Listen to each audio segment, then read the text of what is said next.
High students, WBJEE counselling round 1 এর যে result আজই পাবলিশ হবে। তো আজই তোমরা জেনে যাবে যে কোন কলেজে সিট অ্যালটমেন্ট পাবে কি পাবে না। ওকে, এবার যদি এমন একটা কলেজে সিট অ্যালটমেন্ট পেয়ে থাকো যেটা একদম এক নম্বর, তোমার এক নম্বর চয়েসই ছিল, তাহলে অবভিয়াসলি সেটাই তোমাকে নিতে হবে। সিট অ্যাকসেপ্টেন্স সিট দিয়ে ফিজিক্যাল ভেরিফিকেশন করে সেই অপশনটাই তোমাকে নিতেই হবে। আর যদি না নাও তাহলে তুমি কিন্তু কাউন্সেলিং থেকে জাস্ট বেরিয়ে যাবে। আর যদি ওই ফার্স্ট অপশন না হয়, যদি সেই চয়েসটা তোমার ফার্স্ট অপশন না হয়, সেকেন্ড থার্ড ফোর্থ বা সো ওয়ান যদি হয়ে থাকে, তাহলে কিন্তু অবশ্যই তুমি আপগ্রেডেশন করাতে পারবে। কিন্তু তার আগে তোমাকে সেই কলেজে যেতে হবে, যে কলেজেই তুমি সিট পেয়ে থাকো না কেন, সেই কলেজে ভিজিট করতে হবে। কলেজে ভিজিট করে তোমাকে কিন্তু ফিজিক্যাল ভেরিফিকেশন কমপ্লিট করতে হবে। 5000 রুপিস যেটা, সেটা পে করতে হবে। সিট অ্যাকসেপ্টেন্স ফিস সেটা পে করতে হবে। তারপরে তুমি বাড়িতে এসে কাউন্সেলিং পোর্টালে প্রবেশ করে ইয়েস আপগ্রেডেশন করতে পারো, তবেই তুমি রাউন্ড 2 তে প্রবেশ করবে। কোনো ডেডলাইন যদি মিস করো তাহলে কিন্তু তুমি কাউন্সেলিং প্রসেস থেকে বেরিয়ে যাবে, সোজা হিসাব। এই বিষয়টাও মাথায় রাখবে, যেই রাউন্ড 2 তে আসলে সেখানে এসে যদি মনে করে থাকো যে আমি যে চয়েস লিস্টটা বানিয়েছিলাম রাউন্ড 1 এ সেটা ভুল ছিল, সেখানে আরো কিছু এক্সট্রা কলেজ দেওয়া উচিত ছিল, বা এমন কোন কলেজকে উপরের দিকে রাখা উচিত ছিল যে কলেজটা আমার বেশি পছন্দের আরো, তাহলে কিন্তু অবশ্যই তুমি সেই চয়েস লিস্ট আবার মডিফাই করতে পারবে।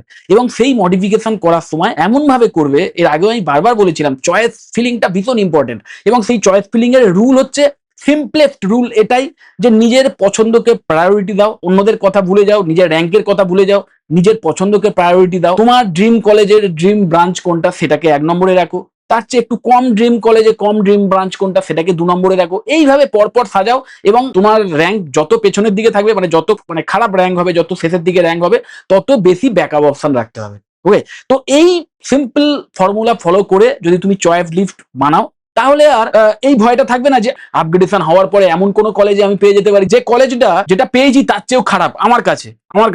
ওকে, কম পছন্দের। আর যারা কোনো সিট অ্যালটমেন্ট পাওনি, বা পাবে না, তাদের জন্য বলে দিই, মাথায় রাখবে যে ব্যাকআপ অপশন, সেই ব্যাকআপ অপশনটা যত বেশি রাখবে তত কিন্তু তোমার সিট পাওয়ার চান্সটাও বেড়ে যাবে। যদি এমন হয়ে থাকে যে কাউন্সিলিং এর মাধ্যম দিয়ে অ্যাডমিশন নিতে হবে, না হলে আমি ডাইরেক্ট অ্যাডমিশনের মাধ্যম দিয়ে, স্বাভাবিক একটা প্রাইভেট কলেজে ডাইরেক্ট অ্যাডমিশনের ক্ষেত্রে অনেক কলেজে আমি দেখেছি এক্সট্রা ফিস ডিমান্ড করে, ডোনেশন অ্যামাউন্ট ডিমান্ড করে। তো যদি তুমি তোমার চান্সটাকে বাড়াতে চাও, তাহলে সহজ হিসাব যে তোমার র্যাঙ্ক যত পেছনের দিকে তত বেশি ব্যাকআপ অপশন রাখবে। তো ওই ফার্স্ট রাউন্ড অফ কাউন্সিলিং এ যখন প্রথম চয়েস লিস্ট বানিয়েছিলে, তখন যদি এনাফ ব্যাকআপ অপশন না দিয়ে থাকো, তাহলে তুমিও এই রাউন্ড 2 তে এসে আগে এডিট করো, ওই চয়েস লিস্ট নতুন করে বানাও এবং আরো এক্সট্রা ব্যাকআপ রাখো।